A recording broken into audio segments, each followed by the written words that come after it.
What's up, everyone? Welcome back to the channel. We've got this week's activities coming to a close, but we're going to go ahead and talk about Kallen on this episode as we start to wind down and prepare for the end of the Darkin Altar. Anyone who may still be looking to pull their final draws now or in the future can just definitely consider looking at this video or some guides that we have up on the Discord channel. With the community having put together some guides and been very helpful with assisting on questions, you can definitely be sure to check out what we have written there and bring your questions along there or on the comment section here below. Well, let's go ahead and just dive right in to Kallen. Let's get started. I wanna be immortal, like a god in the sky. I wanna be a silk flower. Alright, so now absolutely taking a focus into Kallen from within the game interface. You see we have our outfit set up, we've got our weapon up to a certain level, but we did manage to make her UR by the end of this event. It's going to unlock us some really nice abilities, but just so I can give everyone a brief overview, Kallen is the support character of the Darkin faction, helping out with a lot of abilities that help increase the overall damage the team can do, as well as providing shields for defensive stats, and also having some interesting play depending on where she's positioned in the team's deployment. What is unique about Kallen is that she is one of those characters that has a bit of a revival or a resurrection ability, that if she does go down, spends a couple of turns in a bit of a hidden state for when she returns, can trigger some evolutions or some extra abilities for the rest of our team. But when we get to the mark section, you'll see where some of these combos can come up, and also other Darkin characters that have abilities that look for allies being defeated. Well, Kallen just helps to feed that a little bit, especially if you got pets or other girls like Zihi that like to heal your first character that's defeated. This will just help fuel some of those abilities. But let's go ahead and dive into what we're looking at here with Kallen, specifically with her basic and skill attacks. The basic attack dealing 100% of attack to a single enemy in the front row and giving them shadow on the target.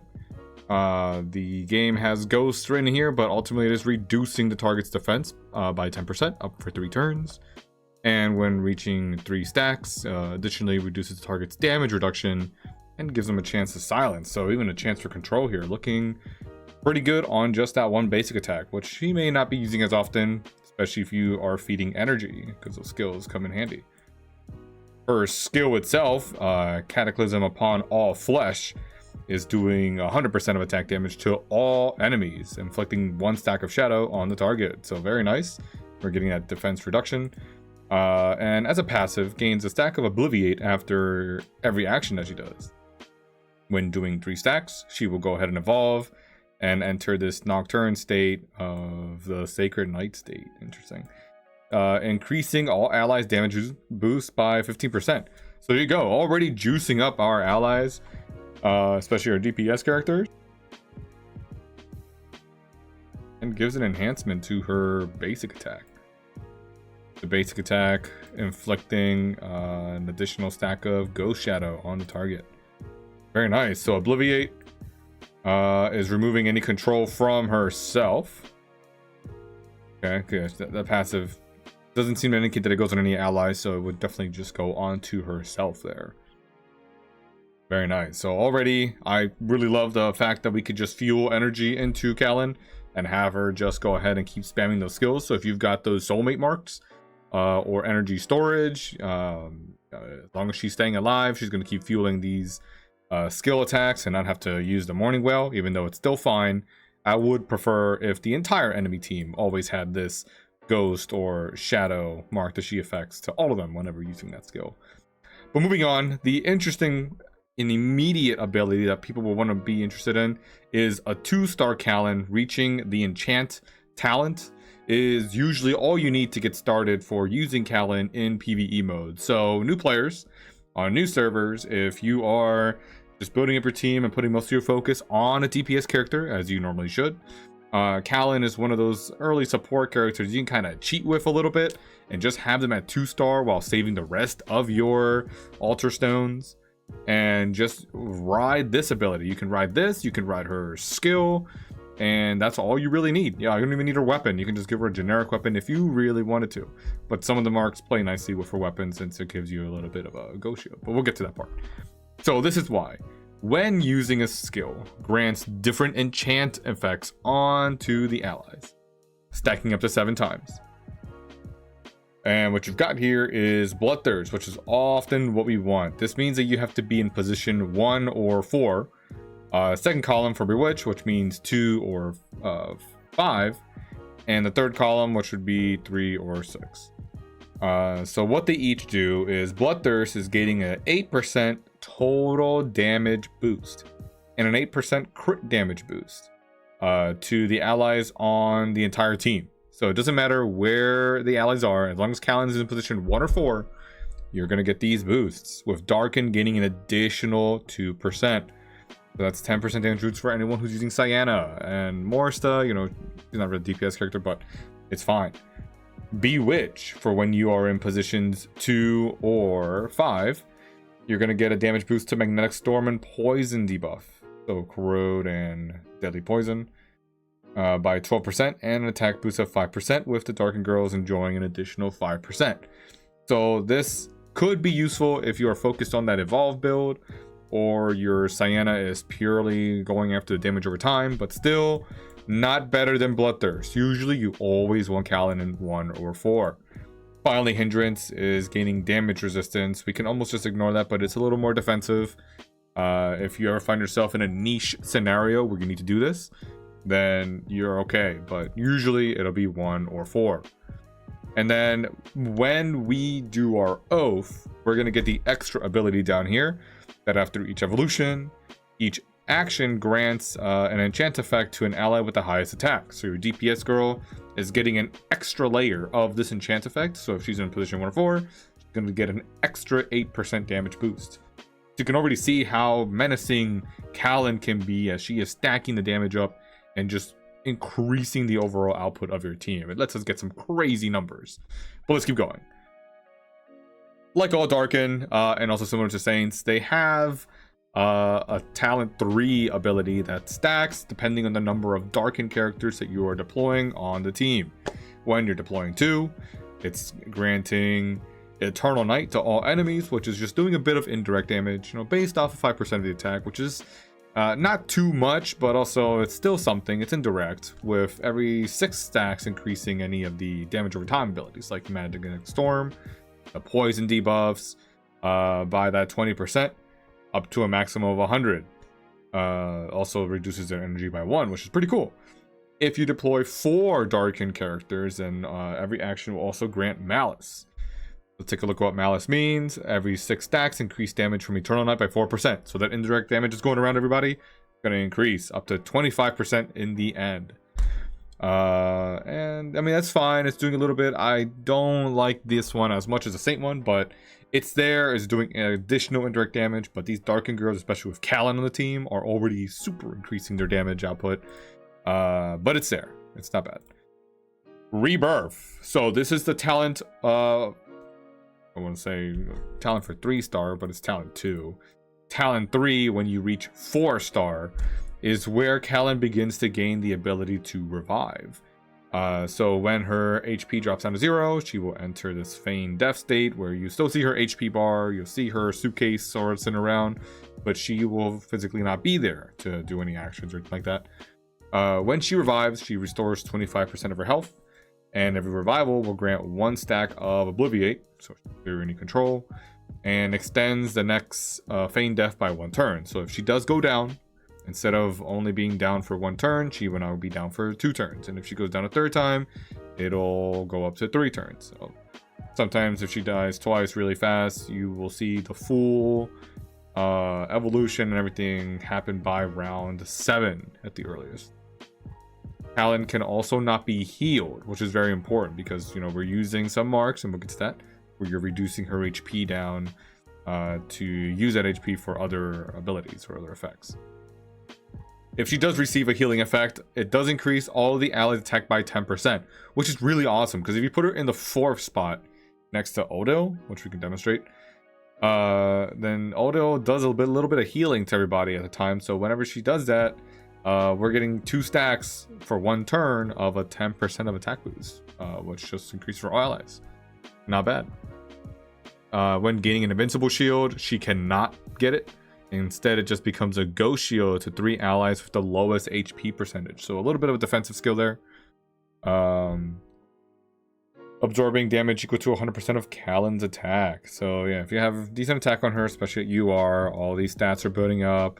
It's just an extra bio shield, because Ghost Shield is a bio shield, which is really good. It blocks direct and indirect damage, unlike the life shield or the HP shield as it used to be called. And then when she revives, grants all allies the corresponding enchant effect. So we're getting this for the final oath. We are UR, so we've done oath 1, 2, and 3. Oath 3 ability is giving us this extra enchant effect. So enchant, again, remember, it's any of these 3 Bloodthirst, Bewitch, or Hindrance. And that's the extra damage boost, because we usually have our Kallen in position 1 or 4. Based on where her position is, and applies a Ghost Shield to 2 allies with the lowest HP percentage. Absorbing damage equal to 10% of Kallen's HP. So this one's very strong, because usually the HP would be much longer or much higher than the attack that we're getting up here. So then we're getting a decent amount of Bio Shield off of her. Very defensive for those high pressure scenarios. And then Soul Storage here. So this is another layer of buffs that we're getting on top of Kallen's 3-star talent, well, 4-star talent 3, where she is falling. She can store these soul jars. So at the start of the battle, she immediately gets one of those soul jars to herself. And what soul jar does is immune to energy reduction for 2 turns, restoring 1 energy to all allies whenever she uses a skill, and a 50% chance to restore an additional energy when she does an evolution. So whenever she's stacking 3 because of her what's it over here? Stacking 3 stacks of Obliviate.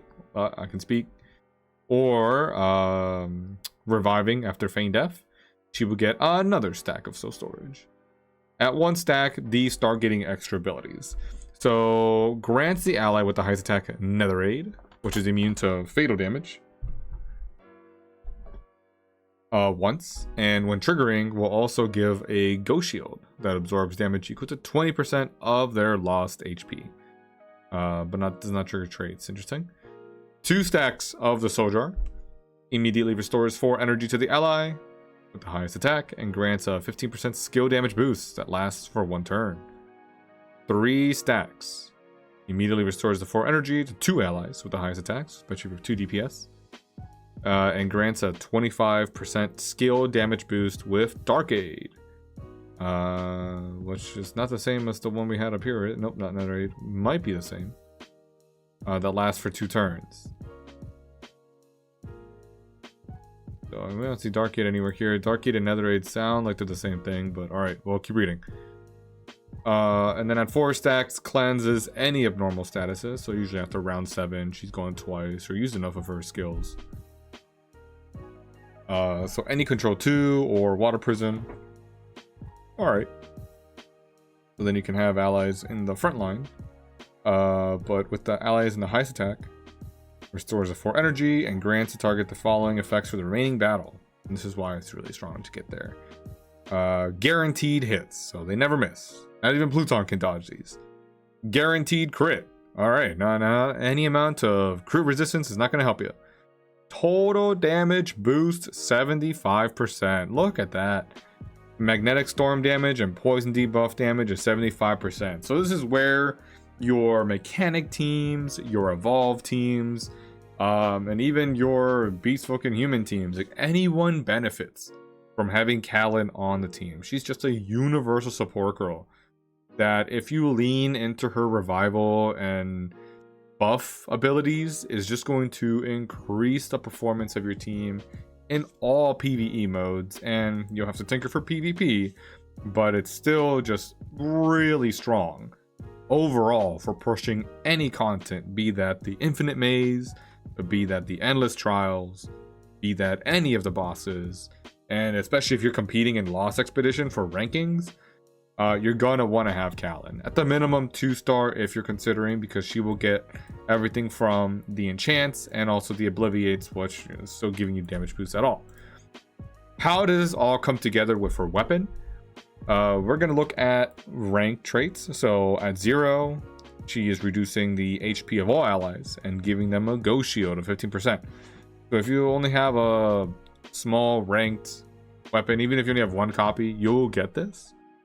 You won't be able to attach any relics to it because it's a low ranked weapon, but you will still get the HP shield, which if you use other marks, then you can do other cool stuff with it.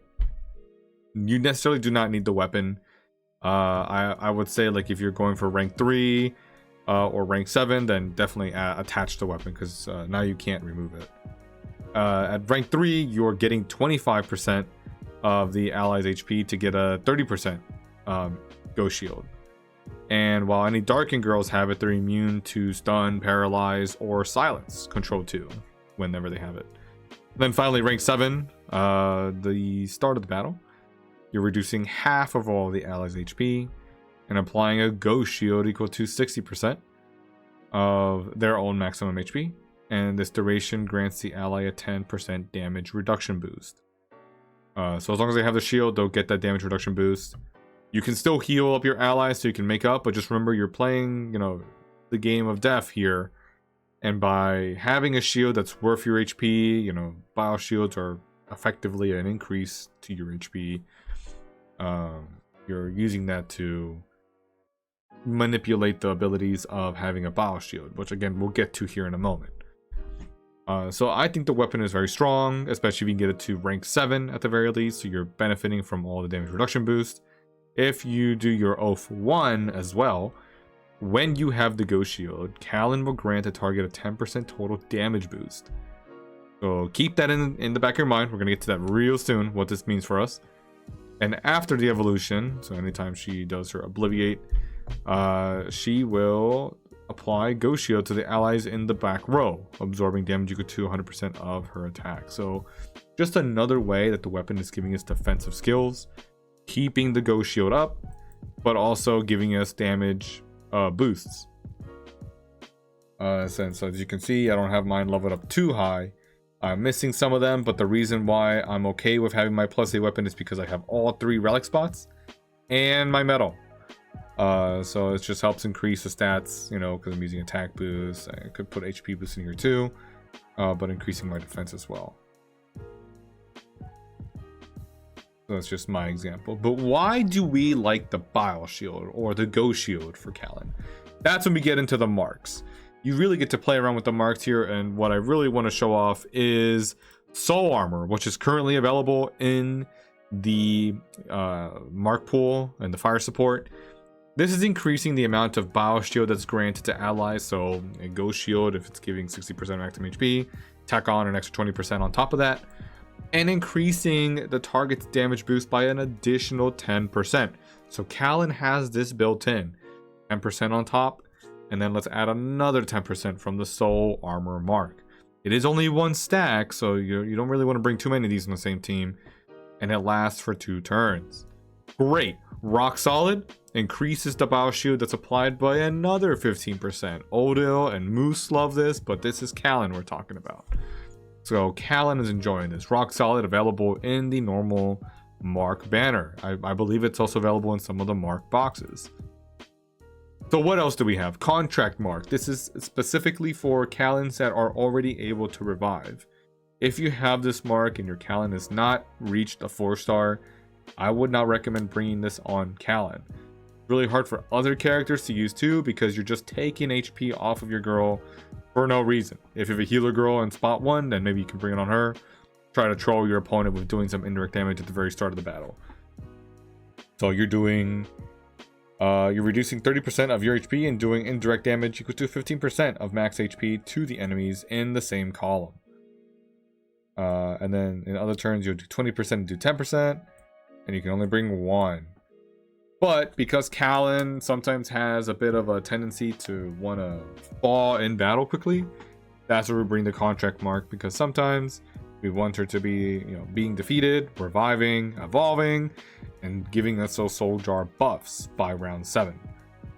You don't need to bring the contract mark. There are times where if she's just using her skills over and over and over again, she'll get the evolutions off, and then at that point you can just live with Kallen not dying and get those buffs out there.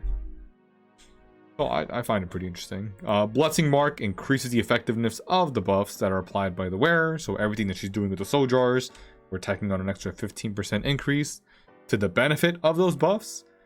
Heaven's Protection. So any of those buffs that have 1, 2, or 3 round expiration, we are extending those buffs by an additional turn, which increases this Heaven's Protection mark, which was available for 2 weeks straight a few weeks back. I highly recommend anyone, when you see this, or if you have a UR mark box, you've got Hiru and Yoru, Kallen, Moose, Odil, even Clara as your supports.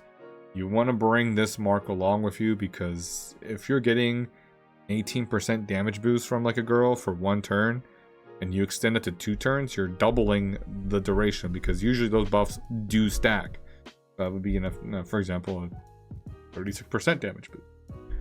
So protection mark, really good for that.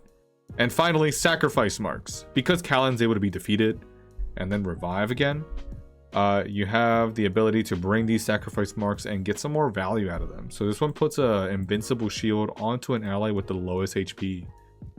Only bring one of these marks though. Sacrifice mark 3, upon death, you're restoring the ally's HP by 10%, increasing their attack, defense, crit rate, crit resistance for up to 2 turns. And if any of these are buffs, that Heaven's Protection is boosting it up.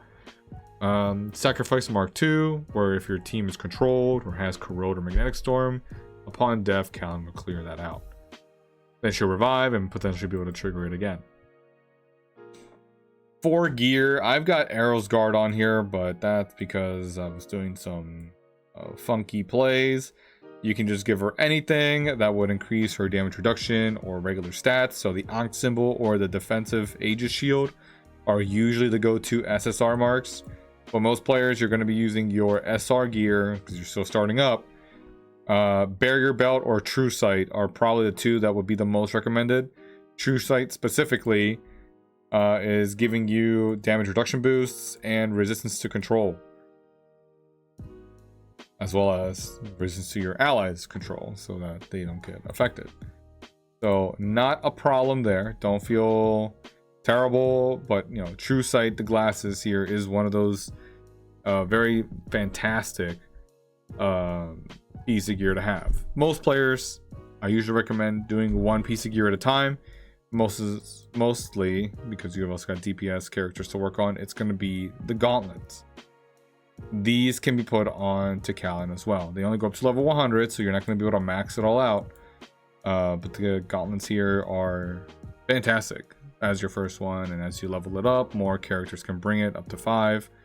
Then you can start to work on your belt or glasses. I think if I were to redo this again, I would have started with the gauntlets, done the glasses second, and then done the barrier belt.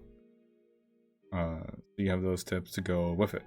So let's go ahead and watch a fight. This being an example from the last Endless Trials, where you can see me try to take on a floor here. This was one that was giving me a lot of trouble, so we'll see. It was floor 176. Alright, so let's get started. We're gonna get our fight going here.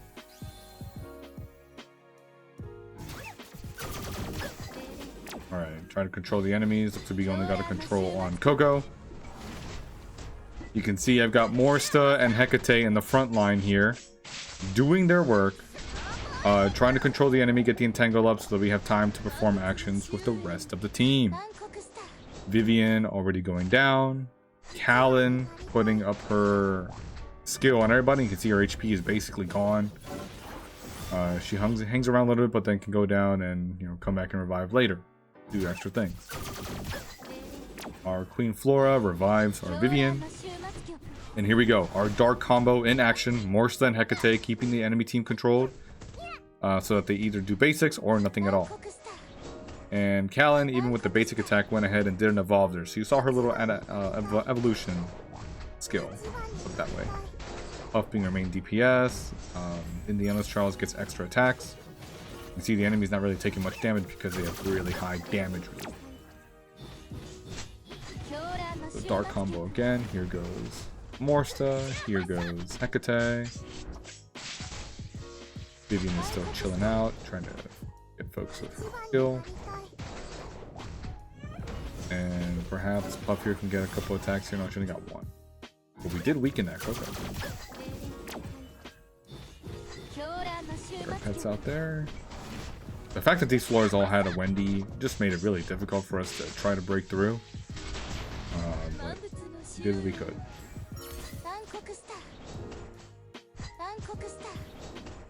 Go ahead, Odo. Odo actually got 2 in there. Alright. Puff has to take some characters out here. I think she did. She took someone out in the corner.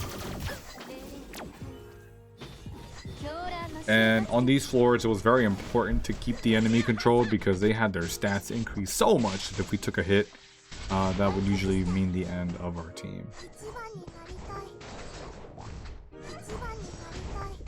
Here, Puff doing her work. She got 2 skills in. I think she's going to take Eve out. Yep, she took Eve out. Lunia is an invincible wall. It's really difficult to move her.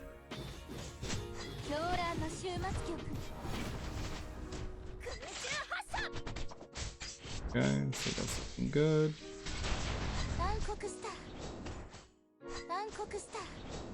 Yeah, and Puff is really the engine of the team here. We're already on turn 6. That Wendy is still there, and well, our only hope is really to keep them under control so that they're not taking actions. Because if she heals them, it's an uphill battle to try and get the HP back down. Our Kallen has been staying alive though. She's really making use of the Bile Shield. Puff here, not even able to take out Lunia because Lunia's defense is so high.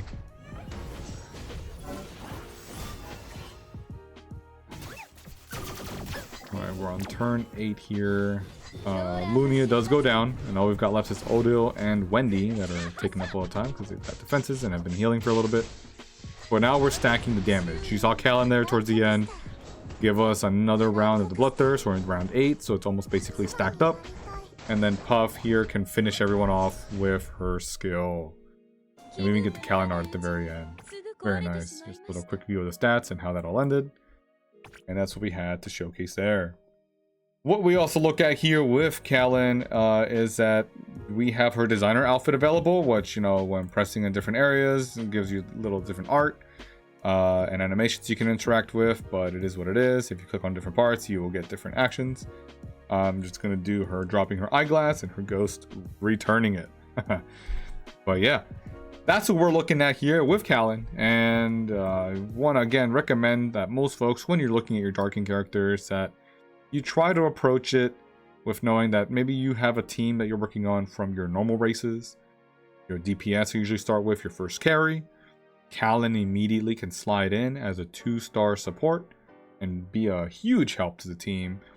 But also supporting the other Darkins, especially with that 3-star talent 2 that requires you to field multiple Darkins. If you take a different route, then I'm sure you have a plan in place. But Kallen as a support, just in any race, fits right in and increases your damage performance in any game mode that you're doing. Definitely want to recommend that. If you have any questions, feel free to drop them down in the comment section below. But also, visit the Discord channel or any of the community pages and ask any questions that you have for how she can fit on your team or what marks and equipment that you can use so we can build those better teams together. That's everything we're going to have for this video though. If you're pulling and also chasing after any marks or your fragments in the Dark Altar, I want to wish you the best gacha. That's everything that we got here. Have a good one, folks.